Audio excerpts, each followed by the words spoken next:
chairing a session with Steve Killalay, who is one of the real sort of drivers and thinkers in positive peace in our world.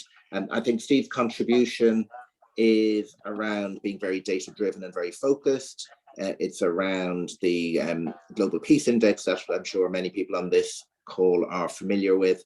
And it's around understanding what are the pillars which need to be managed and addressed if we're going to build that positive peace. So really one of the great people in this space. And one of the quotes I like about Steve is that he's very courageous and very uncompromising.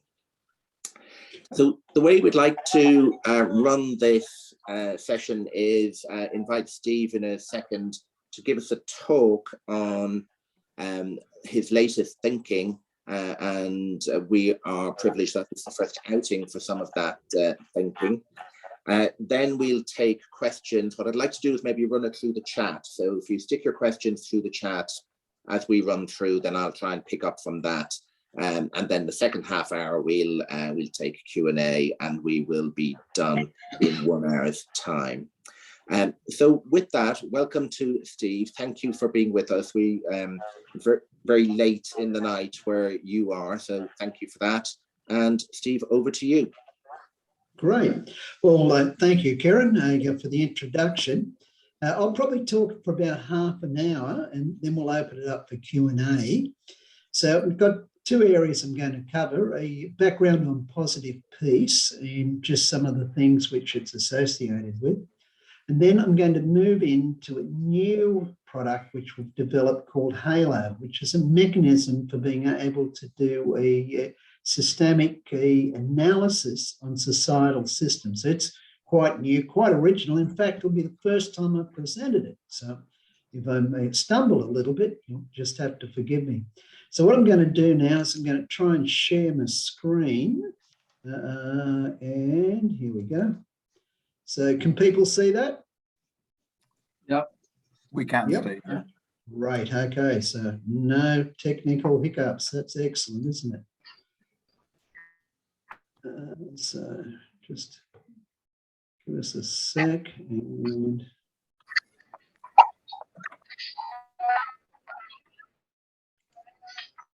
there we go. All right, okay, let's go. So first, I'll just give a little bit of background on the Institute for Economics and Peace. It was set up to understand the intersection between business, peace, and economics. It places special emphasis on metrics to measure peace, then to ascribe an economic value to changes in peace. We've got 6 offices around the world currently. We're headquartered in Sydney, Australia. We've got offices in New York, Brussels, Den Haag, Mexico City, and Harare in Zimbabwe. We sort of work with the major multilaterals, so we do extensive research with groups like the OECD, Commonwealth Secretariat, World Bank, United Nations, and many, many more. And so the work's included in thousands of university courses around the world, and sometimes in very little ways, and it might just be sort of referring to the Global Peace Index, or other ways more substantially. Last year, we had about 27 billion media impressions. We've got about social reach of about 103 billion people. Got 20,000 news articles all up, and we've got reference to, I think this is over 6,000 books now, so that's a little bit out of date. And so that'll give you a little bit of background on the Institute for Economics Peace. If you want to know more, you can search Vision of Humanity, Global Peace Index, Positive Peace Index, Economics and Peace, and you'll all end up at the work we do. Now, let's start having a talk about positive peace. So what is positive peace? So one of the things in understanding peace, which is really important, is to have a definition. So we start with the Global Peace Index, which has got a definition called the absence of violence or fear of violence. But that's great because it tells you how's peace, but it tells you nothing about what creates peace. So to get at that, we developed the Positive Peace Index. And the definition for that is the attitudes, institutions, and structures which create and sustain peaceful societies. Now, so if we look at this, we start off with the Global Peace Index. So what we can also refer to that as negative peace or actual peace, if you like. And I said the definition's the absence of violence or fear of violence. It ranks 163 countries or independent territories. That covers about 99.7% of the world's population. Now, what we've got is about 50,000 different data sets, indexes, attitudinal surveys. Then we run statistical analysis and some mathematical modelling to start to understand what are those factors which are most closely associated with highly peaceful societies. Now, that's what we call positive peace. Now, what we do is we get the output, the ones which are most statistically related, then we use other statistical techniques to clump them. Then the clumping falls out into 8 different aspects, which we call the pillars of positive peace. The beauty of this now is we can take this and we can turn this around into another index called the Positive Peace Index. And what that does then, it gives you the ability then to be able to look at the changes which are happening within countries, or globally for that matter, to be able to start to get a better understanding of the momentum of societies, where they're heading, and also just how the factors which do create for peace, whether they're improving or deteriorating globally. And I'm going to spend quite a bit of time on this as we move into the presentation. And also, we've got the ability to be able to determine, and we'll hit this in a model I've got here, on how to be able to determine what the future levels of peace may be in a country. So it's got predictive aspects to it as well. So now, if we go down and we look at positive peace, it consists of 8 different pillars. And so these are things like well-functioning government, sound business environment, equitable distribution of resources, low levels of corruption, free flow of information, good relationships with neighbours, high levels of human capital, and acceptance of the rights of others. These all work systemically. It's almost impossible to pull them apart. So just think of 3, we'll say free flow of information, which might be epitomised by a free press, low levels of corruption and well-functioning government. Does government affect the quality of the press, or does the press affect the quality and the operation of government? Does corruption affect government, or does the laws which the government's passed affect corruption? And similarly, does corruption influence the press, free flow of information, or does the way the press reports affect corruption and how it's performed? We can't separate it. We just can't separate it. So now one of the things we do with positive peace, and I think this is one of the strengths of it, it's what we do then is, since we've got an index, we can now do comparisons of that down with other measures which we think are important. So what we find is, when you're looking at positive peace, it's statistically associated with higher levels of the per capita income and higher GDP growth. So, for example, we took countries which were improving in positive peace and then compared them to the global average.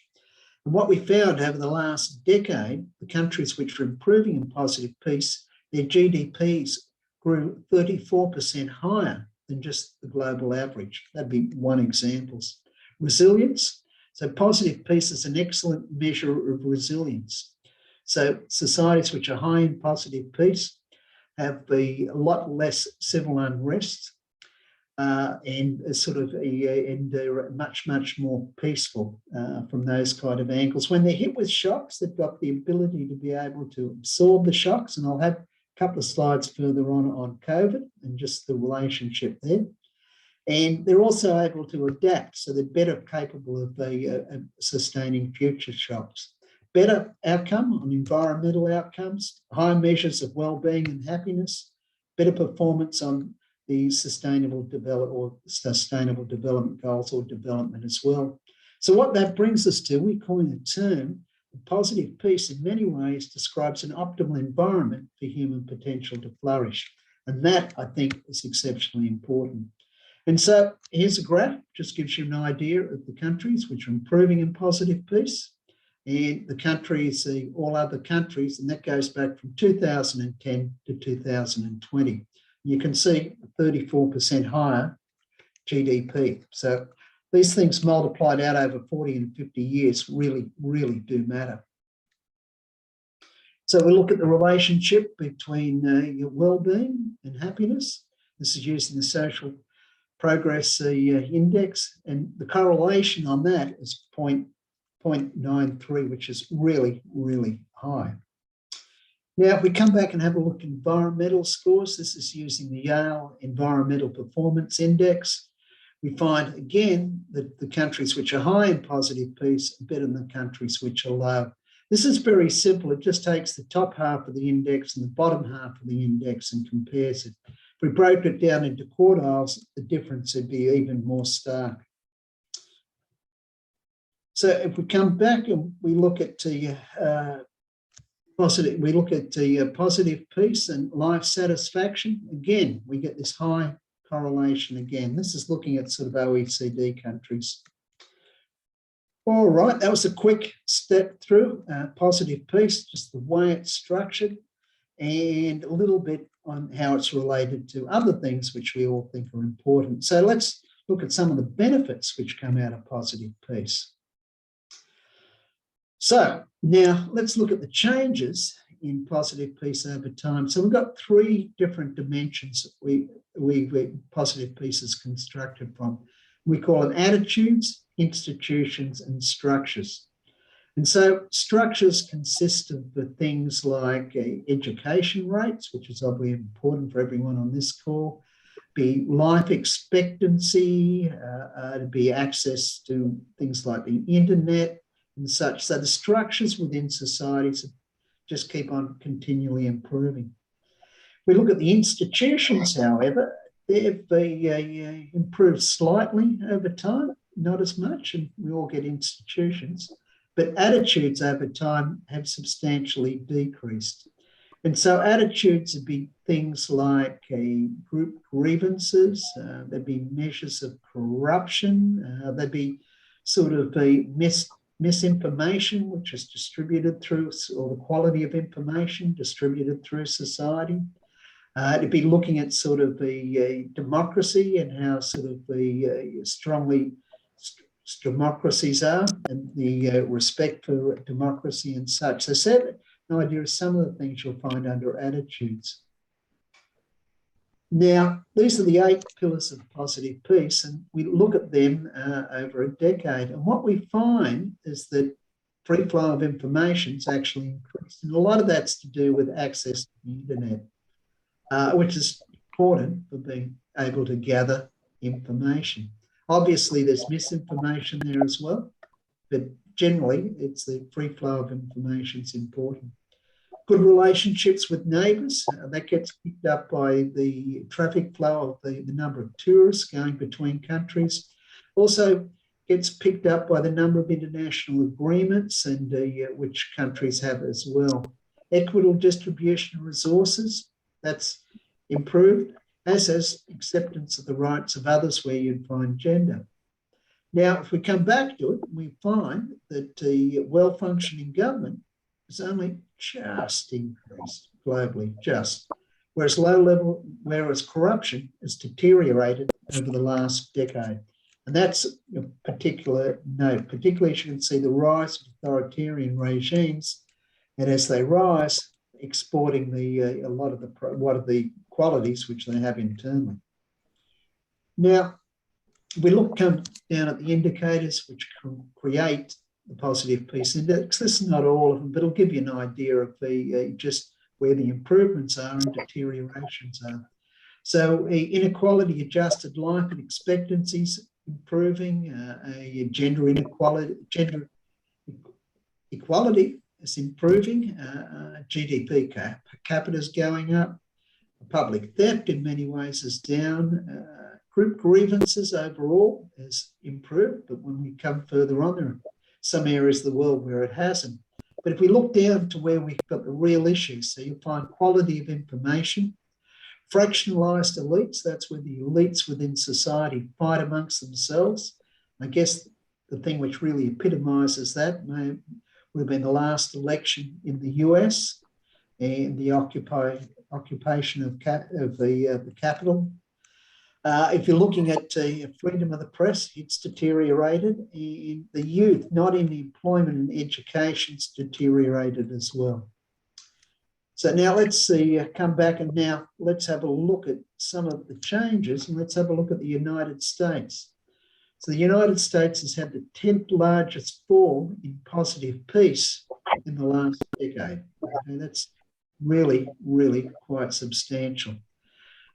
And if you look down there, you'll find it's things like government openness, fractionalised elites, quality of information, group grievances, and laws to support equal treatment of the population segments. And so, look, that's, yeah, and I think a lot of them can see it. So if we're looking at, there's some areas where it's improved, like the internet, that's happening globally. Dollars spent on research and R&D, that's up. Gender inequality is improved, and so is measures of financial institutions. Now, let's have a look at Europe and see how it looks. So not as bad as the States, but again, we can see compared to the global average that Europe is slipping as well. So at this stage, I wouldn't describe it as being anything other than squeaky wheels. All this is reversible, but the trend is not in a good position. So just another few things, if we're looking at positive peace, we come back and we look at this.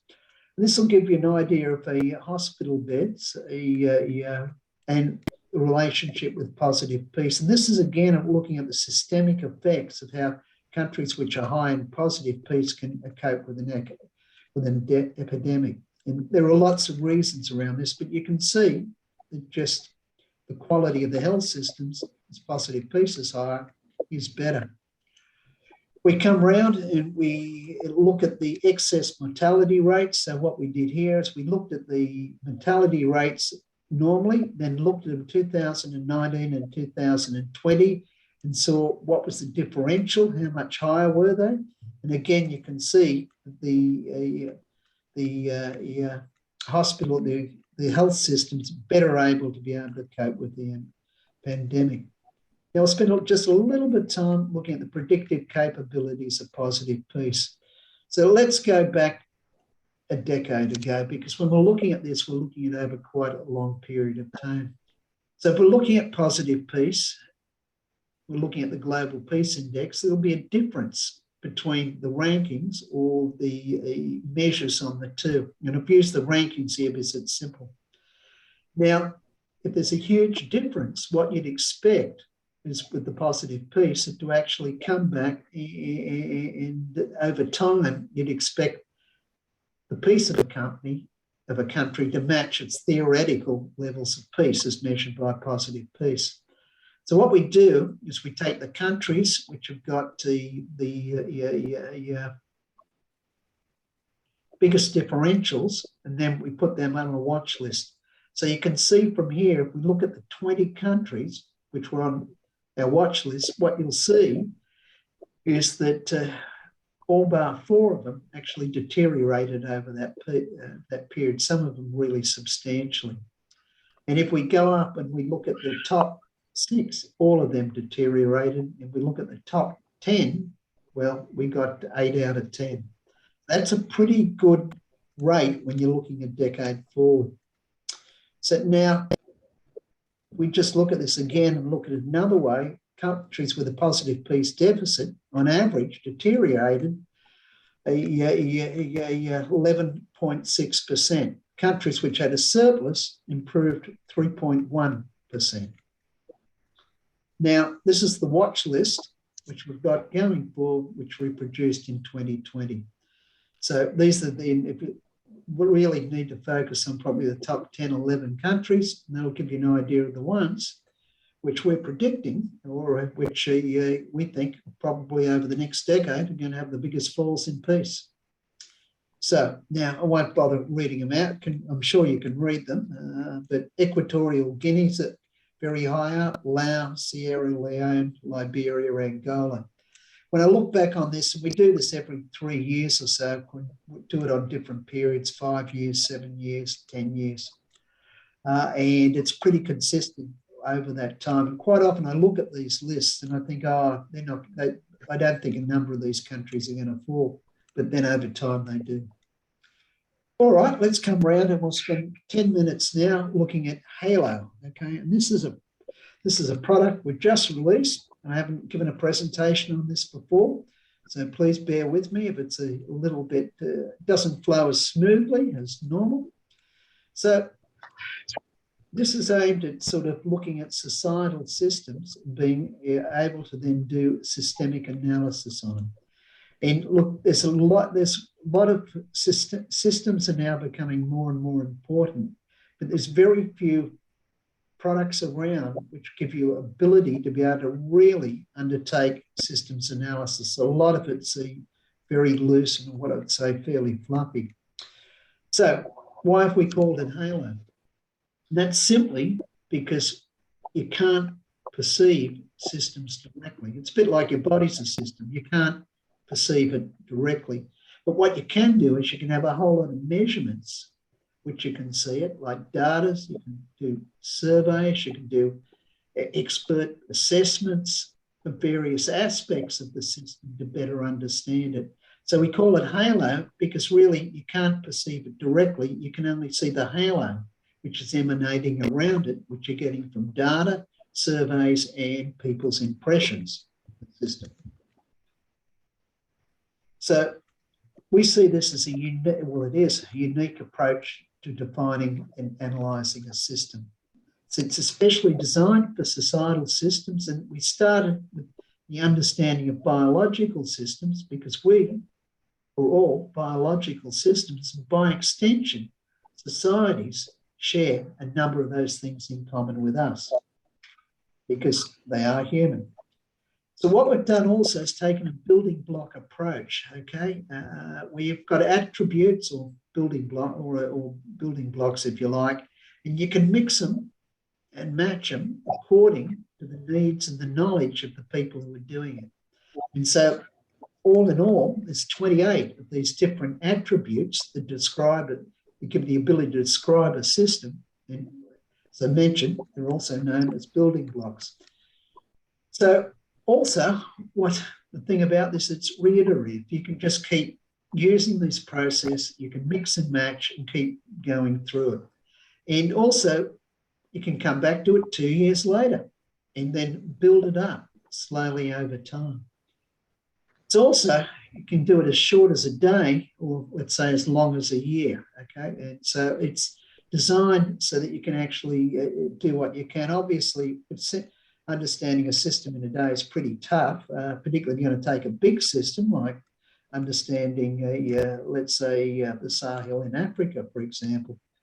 But if you're having a day analysis and you're looking at, let's say, a water project in a village, maybe you can get there. Maybe you can get there. Okay, these building blocks too, we divide them up into 3 categories. One's defining the content of the system. The second's it's talking about the dynamics, the way the system operates internally. And finally, it's mechanisms then for analysing the system. So I'm just going to step through some of the features in each of these ones, because if I was here and went through the 28, that'd be an hour presentation, I think. So what's really key is defining the boundaries of a system, okay? And a lot of the time, a lot of systemic analysis, particularly with this social stuff, breaks down because there isn't a clear definition of boundaries. I'll come back to a little bit of that further on. Then really, what are the subsystems within the system? So if you can understand the subsystems, that gives you an idea of what you need to analyse. And it really comes back to the relationships and flows within the system. Systems have intent, just like me and you have intent, okay? So an education system, for example, has intent. A family has intent. And so do systems. So a little bit more intent later on, as so do subsystems. So it's always important to understand what measurements exist for a system. And look, this is, and if you've got some good measurements starting with, that's a really great starting point. And so what is the path dependency of the systems? And this is best understood through its history and its values. So they're some of the things which come under defining a system. Okay, if we're looking at the dynamics, like really important to understand momentum. And so for the systems and subsystems, we use a concept of stocks and flows.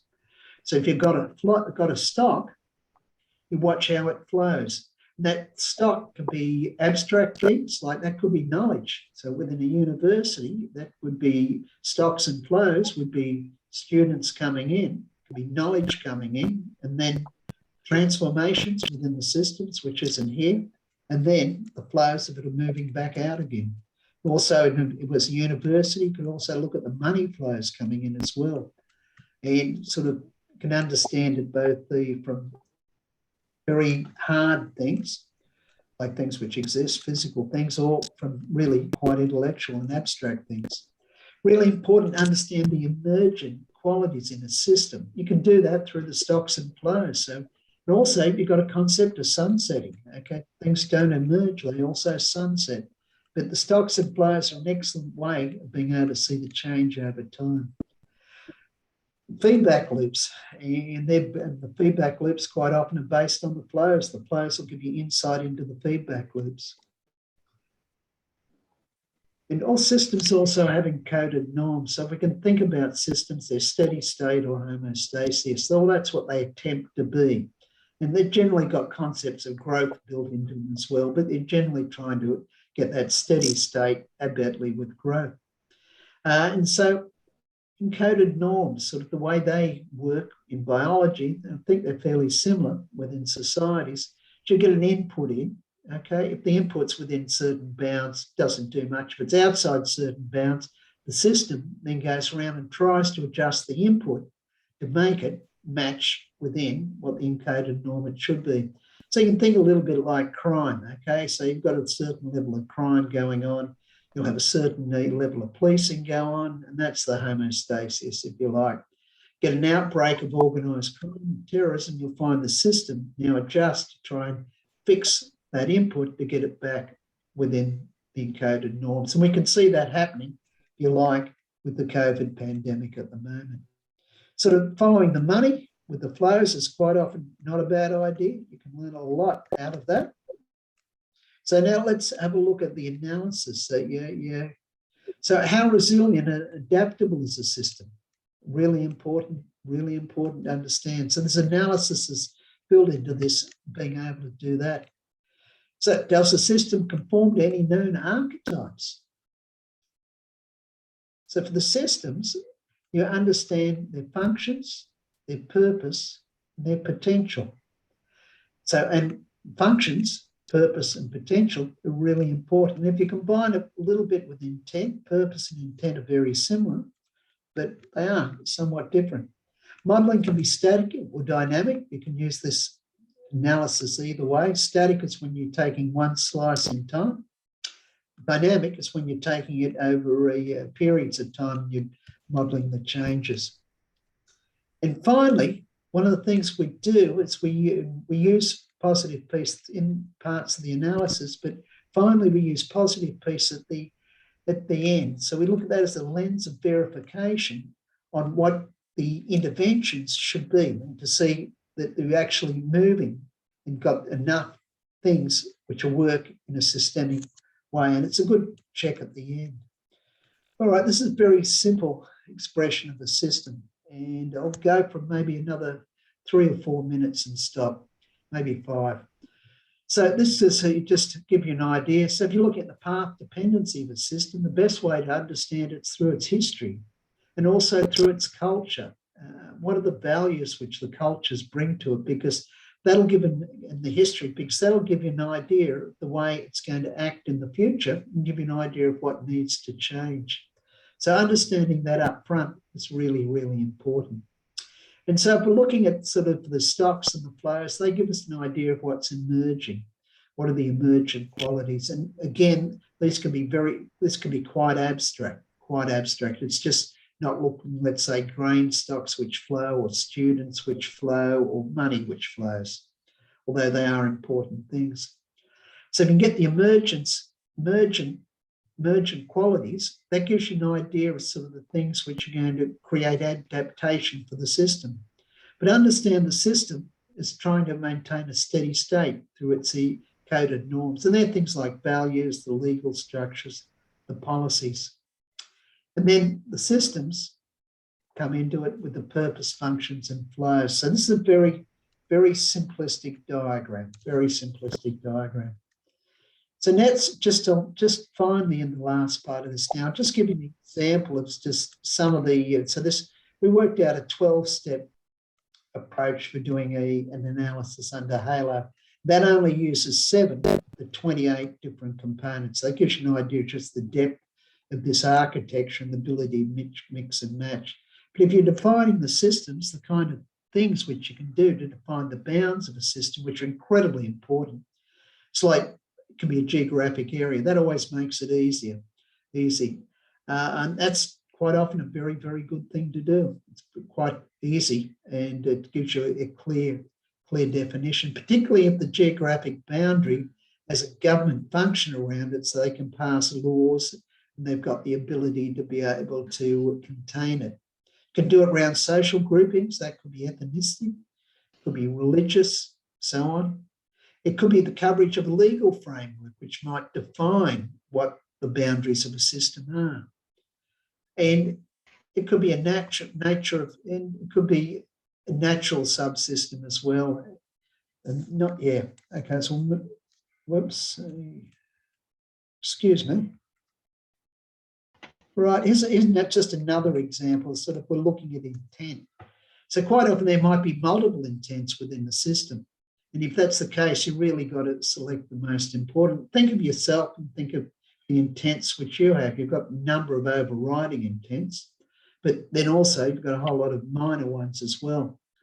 And sort of, there's one thing's the stated intent, and you'll see this in your political dimensions regularly. And then there's an actual intent.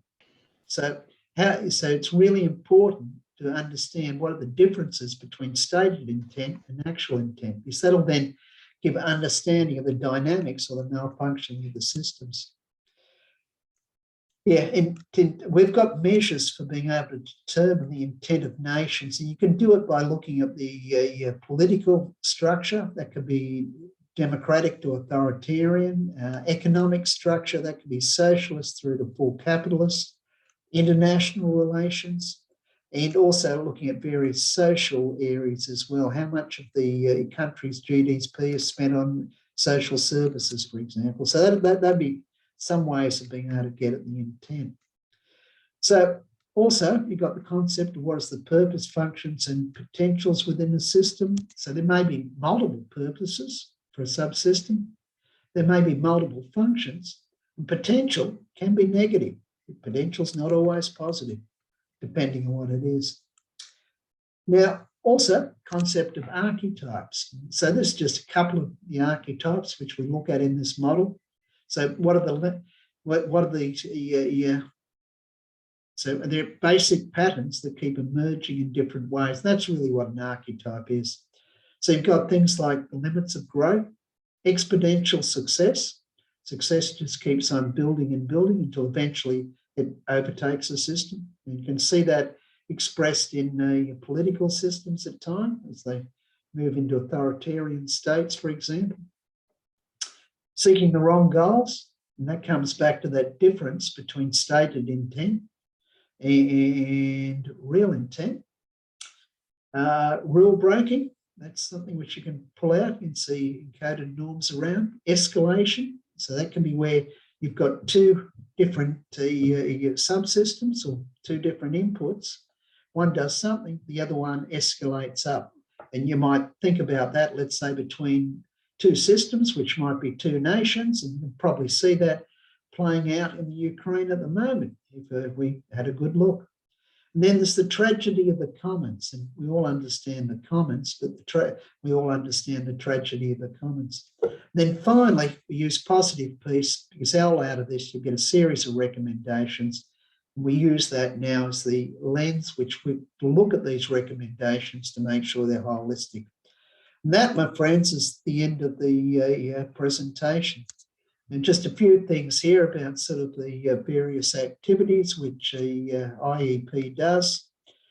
And to say you've got a better understanding. We've got ambassadors programs, positive peace workshops. We've got over 3,500 ambassadors now.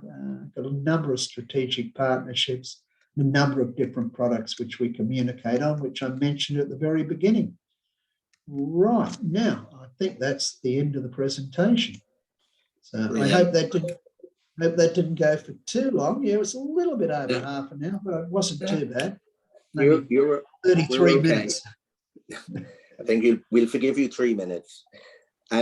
Wonderful. No, thanks, Steve. As ever, you make me think. Can you just pick up first question off the chat?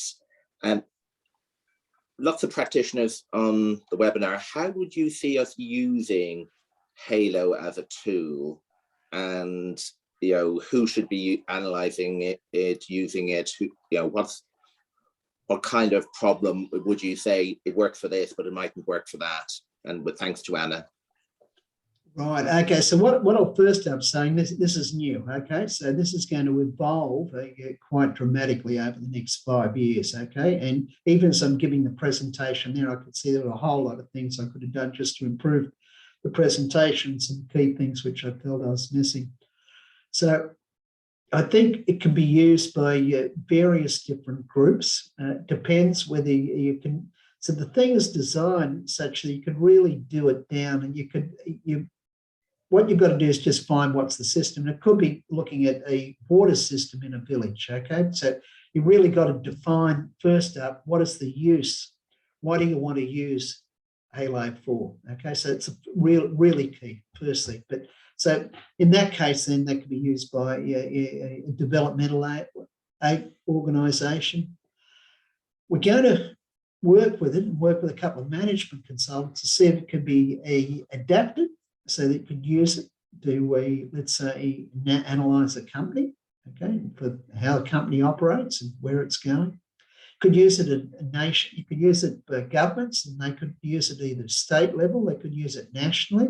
They could just simply use it to better understand the health system within one particular hospital in one particular area. Academics, I'm sure academics could think of 1,000 different uses of it in many, many different ways. So that's just some of the areas where I can see where it's possible to be used, because it's any way you can think there's a societal system, it's probably got some form of a practical use. We've tried to design something here, and I don't know if it fully came across in the presentation, but design something here which can practically be used, and by people without massively deep understanding of systems.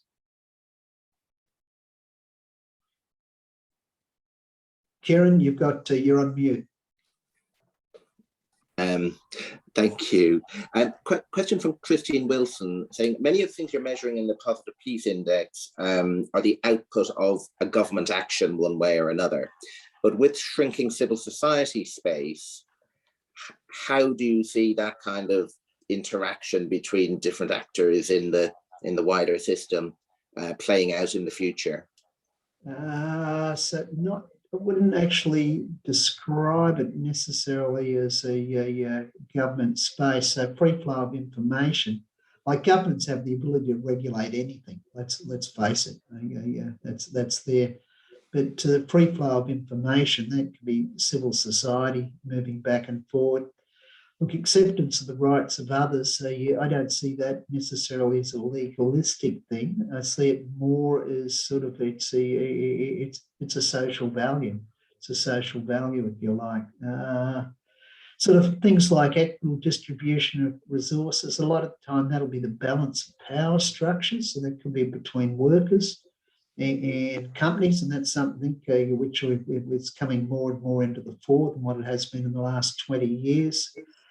So yeah, I think that's sort of the way I view it. But the other thing too is fractionalised elites. Certainly, governments have got control over that, but it's the dynamics quite often of a political system, to be honest.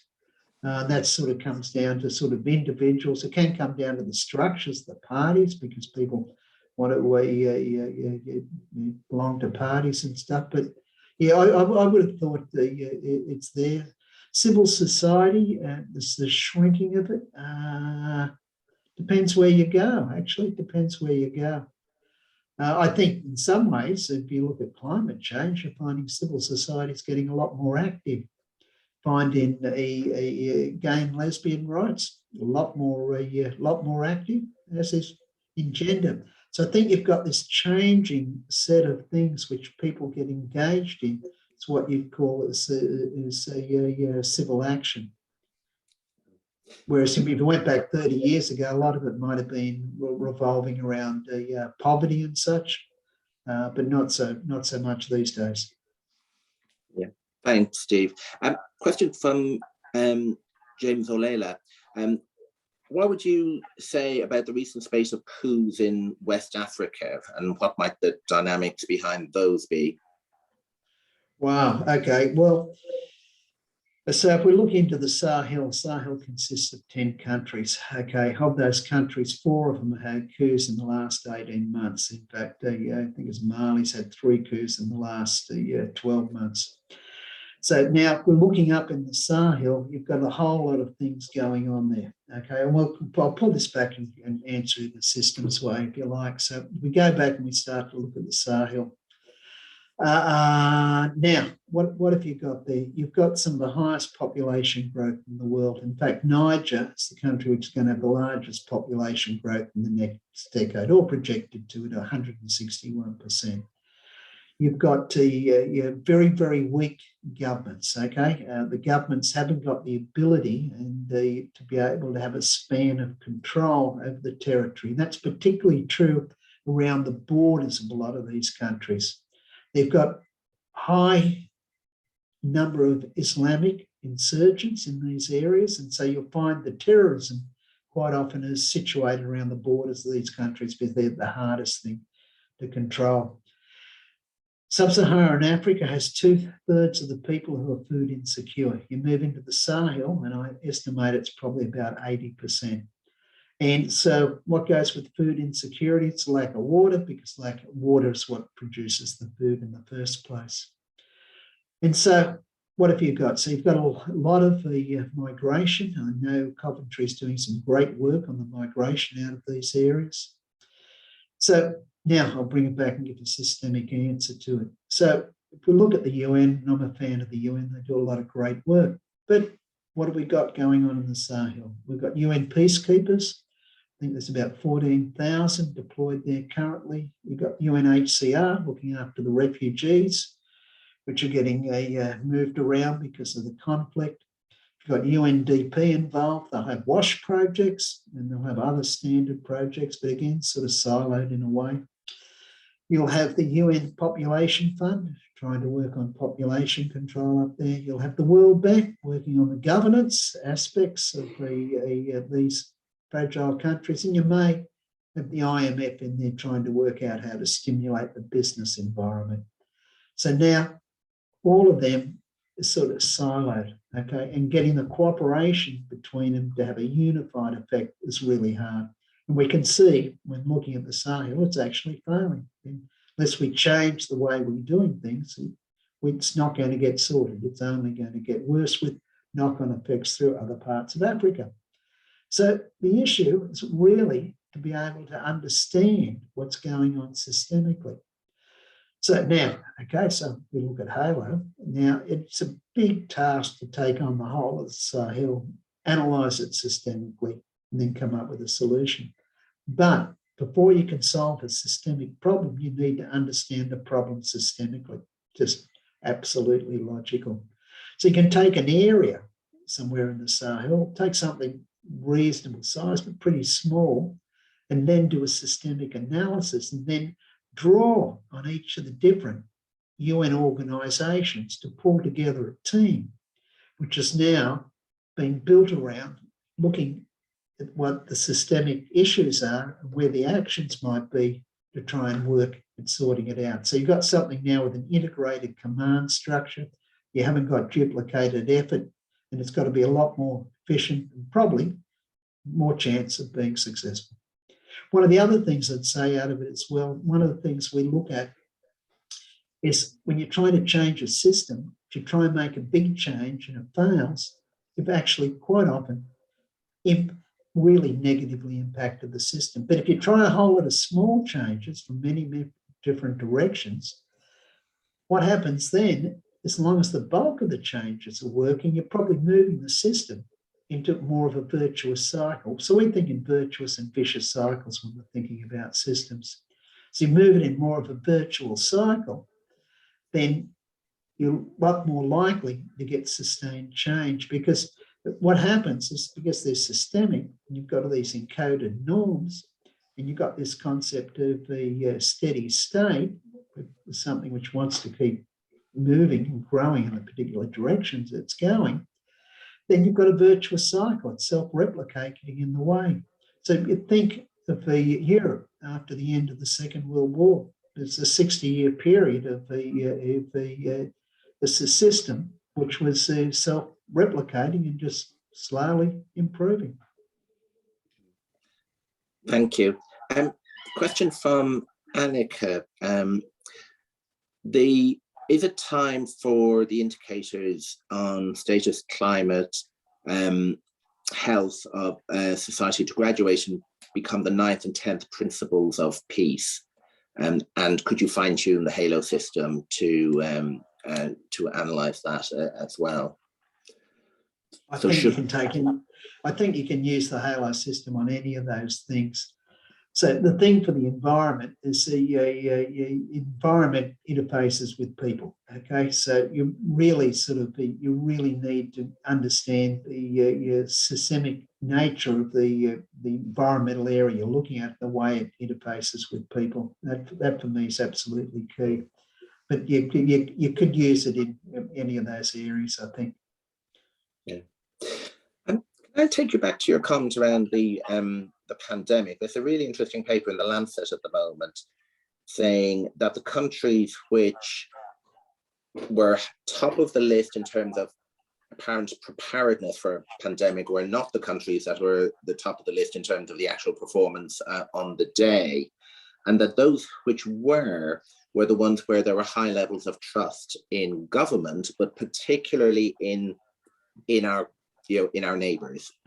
And this idea that we can have something which is technically correct, we have lots of beds and we have a warehouse full of equipment and ventilators and whatever, but actually it's some of these kind of societal factors which really matter. So you get Vietnam doing spectacularly well, and you get countries like the United States, let's say, who do less than technically they should have been capable of doing. Yeah, look, I think there's a lot of, like the trust aspect, I think there's a lot of truth in that. There's certainly some standouts. I'm sitting here in Australia, and like we've got 98% of the population vaccinated, something like, maybe not that high, 94% vaccinated, something like that. And so we've got nothing like the doubt which you'd see in a lot of the European countries about vaccination, and just the riots, I guess, there's certainly demonstrations against sort of the lockdown. So look, I think the trust aspect's big, but what creates the trust, if we come back and we look at positive peace, in the end, countries which are, we can see that as sort of out of measure, let's say the measures of well-being, but the countries with the highest level of trust aren't going to be the countries towards the top of the positive peace index. Now, I didn't put those countries, a list of the countries at the top, because it's a limited amount of time, and it's a boring list because we've all seen it 100 times before. Too many Scandinavian countries, for example. You're on mute, Karen. Sorry, this background noise. I keep doing that. Okay. Can I just ask, how does the concept of positive peace, in your view, land with policymakers, and how does the index? So if I think of the soft power index, which was key to my previous role, people were really interested in it. It was a great galvanizing thing. You could have conversations with policymakers based on this metric. My worry was that they were almost more interested in the league table than they were in the insight from the study. How are you finding the reception for the Positive Peace Index? Yeah, look, it's good. So the Global Peace Index and Global Terrorism Index, we get massive global publicity out of that. So each time we launch them, we get, I don't know, we get something like 4,000 or 5,000 articles in the first few days, and we'll get 3 or 5 billion, 3 to 5 billion media impressions. And part of that is people love a league table. Okay, it's a bit like the Olympics, for example. Sort of we never, in the 100 metres race, we never remember who came third. We just remember who came first. Yet you got 0.05 of a second separating them. You know what I mean? Human beings just like it. So the league tables are very, very good for bringing attention to a subject which you've got. So those two indexes we get a lot. Now, the positive peace is a hard concept to wrap your mind around. So we don't do major PR pushes around positive peace because it's very hard for it to come up into a bitey sentence. So like top of the Positive Peace Index, like a lot of P's in that just to start with. Whereas the Global Peace Index, people can get their head around that a lot better. So we don't put a lot of publicity behind it. Now, what we do is then we publicise it out through our network. And the people who are interested in peace, they really rally around it. And and it's something which they really find attractive. And so we're finding it's getting picked up in hundreds of different ways around the world now. So many organisations using it. It's growing all the time. So just a couple of things recently, we've got ambassadors. We've got about 3,500 ambassadors we're now trained. But on top of that, we had a cohort of 300 in Ethiopia. We did about 12 months ago, and that was because they just wanted it. And we're just about to do another one of 400 in Nigeria. And again, sort of in these more violent places, they oscillate to it. We find we're using it, the Positive Peace Framework, for doing workshops in areas where you're trying to get better integration of minorities, for example. We've got a number of them running even in Australia. It's been used down in the Philippines, in Davao, by Sara Duterte, which is the president of the Philippines' daughter. And she's big on it, for example. We've got Rotary International. They're rolling it out globally through their 35,000 clubs. It's been working with them for 3 years on that. Got a group which are called the PSP, which is based out of Canada. And they're working with this is an interesting one, working with various military academies around the world, including West Point, Canadian Military Academy, and 5 others, and then working with about 5,000 schools to sort of bring across the concept that if you say anything can do to avoid war, so you should. So I could keep going there. The stuff everywhere. Got people now putting it into secondary education programs in schools in the US, for example. That's much more. No, it's great stuff. Annika has picked up on your comment around potentially predicting future conflicts, where there's the discrepancy between the indices, and that's worrying. So do you have any thoughts on how we should be responding to that, or taking that forward? Because if this community believes anything, it's just picking up on what you said. It's what should we be doing to prevent deterioration. So what would your thoughts be there? Yeah, look, my thing, one of the things is we do it and we've got models. So a lot of the time, if you went to a lot of the state departments in a lot of countries, they're trying to pick something 3 months out. Okay, they're interested in, and it's more about putting out fires. But we need, and we can particularly see it with the concepts around sustainability. We've got to start taking longer term action. Look, you can probably 3 months out, you can do a whole lot of diplomatic efforts to maybe stop a conflict. But on the other hand, the underlying grievance and causes aren't going to go away. You're just going to sort of kick the can down the road, if you like. So look, you need to take a long-term frame on these, because you're not going to make much, you're really trying to restructure the society to make it resilient and sustainable. You're not going to do it in 5 years. So the first thing I think is you need a long-term plan, okay? And we all understand, like, I'd come back and just think, start with a systemic approach, okay? So always start with that. That'd be the first lead in. But a lot of this, but there's lots of really good programs out there. And this is the thing which we've all got to really think about. We all know great programs which have really worked well, but they haven't changed the system. Yeah. So it's about really doing the analysis on the system to better understand how to make the change. But it's really about development, and it's about serious development. It's really recognising what the real issues are, and it's working at them over a 5 to 10 year period. But if you think about the Afghan war, Brown's University, the study there, and they estimate about 2.3 trillion. That's really on the light side. We went to Stiglitz, he'd estimated at 7 trillion. So, but if you just stick with the 2.3 trillion, okay, and this is ignoring American troops, and this is just America, ignoring the American troops, which are in, let's say, Pakistan or other places. And so if you look at that, that's 100 times the per capita income of an Afghan.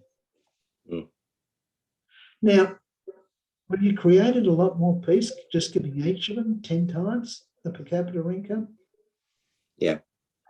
I won't answer it, but the throw on from it is unless we can get smarter about going after these intractable problems like the Sahel, we're never going to solve them. Yeah, and that's a phrase I like in the health world. If you don't understand the causes of the causes, you're not working on the right issues. As well. Steve, absolutely fantastic, hugely interesting. I think we all want to understand a bit more about Halo and how to use it and so on. So we'll be watching and reading anything. If there is anything you'd like us to send around, to this group, very happily to do it. But thank you again for your time, for giving of your evening to us. Thank you to everyone who has been with us, and we look forward to all of us working together on some of the issues Steve has been highlighting in the future. So with that, thank you, everyone.